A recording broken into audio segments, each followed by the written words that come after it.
It started with a phone call. This wasn't the way things usually started.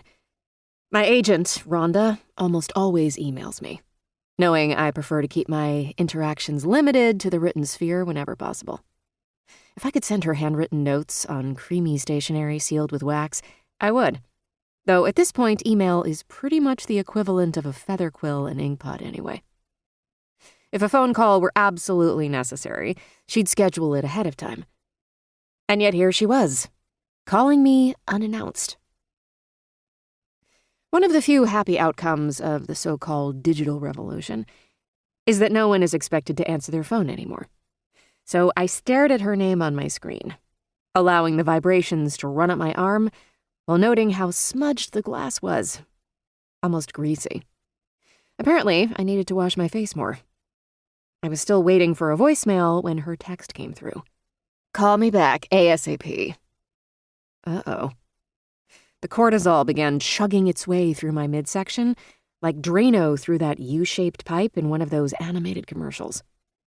But then, because she knows me so well, Rhonda sent a follow-up. "Good news, not bad." Her assistant patched me through immediately. Well, she began. I could hear a whipping sound, which meant she was doing squats or lunges or something equally horrifying behind her standing desk. Rhonda is one of those overachievers who doesn't know when to quit.